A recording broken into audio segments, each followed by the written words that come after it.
Bonjour Léna Bréban. Bonjour. Et bonjour Philippe Torridon. Bonjour. Nous sommes à la Scala Provence où vous donnez la folle journée, le mariage de Figaro, que vous avez mis en scène et vous interprétez Figaro, le rôle titre. Pourquoi ce choix? Pourquoi avoir eu envie de monter Beaumarchais aujourd'hui? Alors moi c'est pour Philippe parce qu'en fait on m'a proposé de faire ce projet voilà, et j'avais très envie de travailler avec Philippe, et en relisant la pièce que j'avais lue il y a longtemps, je me suis dit non seulement je vais avoir l'opportunité de travailler avec cet acteur que j'aimais énormément et avec qui j'avais envie de collaborer, et puis surtout j'ai aussi découvert qu'on allait pouvoir avoir un champ de sujets de travail fantastique, parce que la pièce est incroyablement d'actualité et elle résonne de façon complètement folle, hein. C'est une folle journée qui résonne follement aujourd'hui. Ouais. Oui, parce que c'est en fait du matin au soir et tout est extrêmement concentré, et comment dire, le dessin de tous ces personnages, et notamment celui de Figaro et Suzanne, tient finalement à un fil, enfin à plusieurs fils. À une épingle. Oui, voilà, une épingle, on peut dire ça. Ouais. Et vous, le plaisir de jouer Figaro, je crois que c'est un personnage qui vous a accompagné pendant certaines années. Oui, depuis très longtemps, parce que après avoir eu le bac difficilement, mes parents m'ont dit bon bah tu veux faire du théâtre, mais il faudrait que tu prennes des cours à Paris, et donc ils m'ont inscrit au cours Simon. Et il y avait soi-disant un concours d'entrée, et j'ai appris par cœur le monologue de Figaro. Et donc c'est le premier texte que j'ai appris vraiment dans le but de faire du théâtre. J'avais commencé le théâtre bien avant à l'école, mais là c'était vraiment pour... Et ce monologue est resté en moi tout le temps. Et j'ai eu la chance à la Comédie Française de le jouer dans Le Barbier de Séville. C'était dans une mise en scène de Jean-Luc Boutet, en alternance avec Thierry Ancis. Et j'ai joué aussi dans le 3e volet, qui est rarement monté, La Mère coupable, où je jouais un petit valet, je remplaçais un acteur. Et donc et restait Figaro, le mariage. Et quand Frédéric Biessy, le directeur de la Scala Paris et Provence, m'a dit il faut absolument que tu joues un grand personnage. Et j'ai cherché, puis je ne trouvais pas. Et j'ai longtemps raisonné comme ça, puis je ne voulais plus raisonner comme ça. En fait, je préfère répondre à des propositions que dire voilà, j'ai envie de jouer ça. Et puis je dis il y en a un, si tu me pousses dans mes retranchements, il y en a un, mais il faut se dépêcher, ouais. C'est Figaro. Et de là est né ce projet avec Léna. Ça, c'était l'idée de Frédéric, de nous associer tous les deux. Et puis surtout, ce qui m'a rassuré, c'est d'avoir cette vision commune sur le fait d'être un peu plus vieux que l'âge du rôle, a priori, qui est dans la trentaine, un peu comme ça. D'être tous un peu passés 50, on va dire, ça rend les enjeux plus forts, plus... c'est pas la même chose de se marier à plus de 50 ans qu'à 30 ans. C'est pas la même chose de découvrir qui est sa mère à presque 60 ans, de se dire c'est elle. Quelle que soit cette mère, mais c'est presque trop tard, surtout à l'époque. Enfin, il reste plus beaucoup de temps pour s'aimer, pour s'apprendre, et la trahison du comte devient plus lourde de conséquences. C'est une vraie trahison, c'est une vraie amertume. Et ça me plaisait bien. Ouais. Parce que c'est vrai que ces deux personnages, on le sent à un moment dans la pièce, ils ont un passé commun. Et justement, Figaro se permet quelquefois des impertinences que peut-être un valet plus jeune ne se permettrait pas. Ouais, c'est un des avantages de l'âge. Mais c'est surtout qu'il en a gros sur le cœur, vraiment. Apprendre le jour de son mariage, le matin de son mariage, que celui avec qui je travaille depuis des années cherche à attraper ma femme dans les couloirs, c'est une trahison sans nom.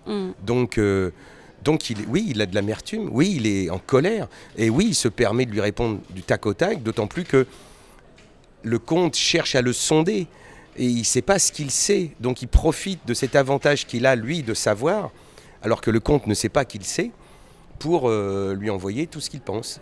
Voilà. Et Léna, vos choix de mise en scène, on voit que le corps est extrêmement engagé. Vous avez voulu que les acteurs, véritablement, ça n'arrête pas.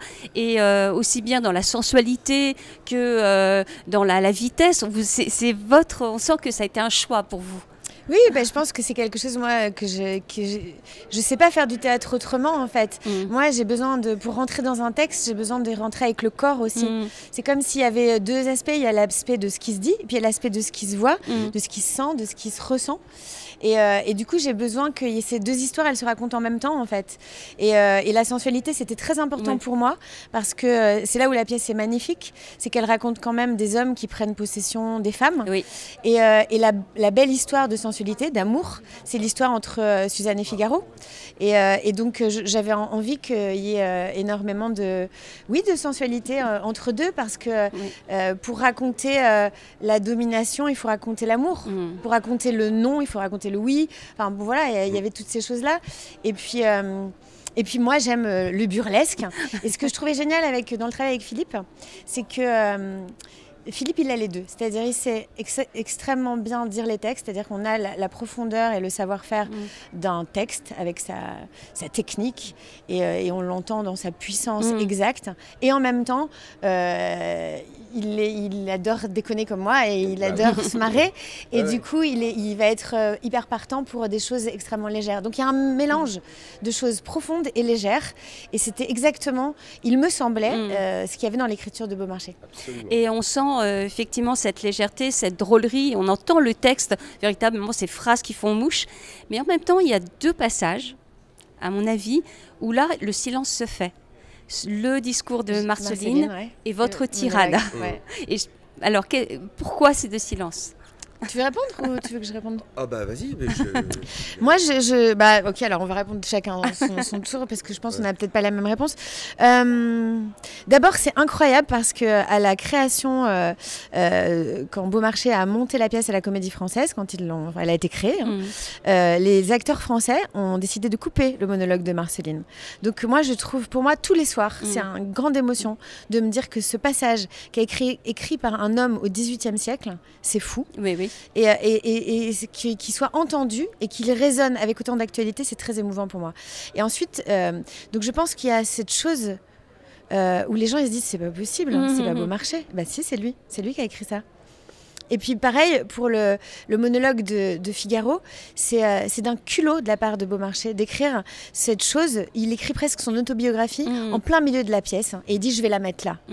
Et c'est l'histoire d'un destin, d'un homme et de nous, quoi, en fait, de nous à travers nos vies et nos ratages, nos réussites, nos combats. Et je trouve que c'est hyper beau. Donc je pense que le silence se fait pour ces deux moments parce que ça nous renvoie à notre humanité. Voilà, ça c'est... C'est un mot, effectivement, il y a un mot qui lui revient à la fin, il dit désabusé. À un moment donné, il se sent véritablement, après tout ce parcours, désabusé. Oui, et puis j'aime bien faire entendre l'allitération désabusé, Suzon. C'est le fait de dire deux fois désabusé qui le ramène à Suzon et qui lui procure cette émotion-là, quoi. Mais oui, un homme désabusé, trahi, trompé, et l'illusion d'une vie joyeuse s'est détruite ce soir. Elle reprendra très vite quand le quiproquo sera levé, mais c'est vraiment ça. C'est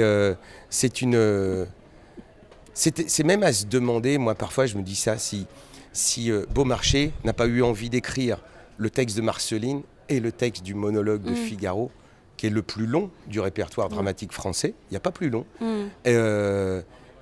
Et puis, il a trouvé une intrigue autour. Je crois que la comédie est un prétexte chez Beaumarchais pour dire ça. Et pas seulement ça, parce qu'il y a tout le long de la pièce, des choses sont dites. Diffuses, effectivement. Quand Figaro se permet de dire si le ciel l'eût voulu, je serais fils d'un prince. Mais il n'y a pas plus révolutionnaire que de dire ça à un noble en face de lui. De dire, mais c'est juste une question de chance, en fait. C'est pas une race. Tu es né au bon endroit, pas moi. Mais c'est comme ça, c'est le destin. Dire ça au XVIIIe siècle, c'est gonflé quand même. Oui, c'est sûr. Ah ouais. Et pour la scénographie aussi, on sent que petit à petit, les choses se déconstruisent jusqu'au moment où finalement le portrait qui trônait va se déchirer. Et donc, vous avez à travers aussi ça, cette scénographie-là, ce décor qui se déconstruit aussi peut-être voulu signifier certaines choses, des Oui, choix. c'est Emmanuel Roy qui a fait la scénographie. On était parti de 2 idées. Une qu'on avait eue en discutant avec Philippe, qui était d'un monde en construction-déconstruction, ce qui est une allégorie de notre monde en fait. Vraiment, voilà, on est dans un monde qui est en train de se reconstruire, de se déconstruire. Les hommes sont en déconstruction, on se construit nous différemment, voilà, à travers. Et du coup, on voulait faire ça avec Emmanuel aussi. Et la première idée qu'on a eue avec Emmanuel, c'était un tableau avec un homme et une femme, donc de l'aristocratie. Et c'était un double mouvement. C'était la fin des privilèges, l'abolition des privilèges, puisque la pièce est pré-révolutionnaire, évidemment. Et puis aussi la fin des privilèges, tout court, et de domination de l'homme sur la femme. Et donc, moi, ça me faisait marrer qu'à la fin, ce tableau où il traîne debout, de façon avec très la conventionnelle, la main voilà, sur sa dominante, femme, dont la femme est bien, dont la robe est bien mise. Et bien finalement, à la fin, il n'apparaît même plus dans l'image. Même plus, alors qu'il trônait au premier acte. C'est ça, et que c'est elle qui voilà, c'est en fait cachée.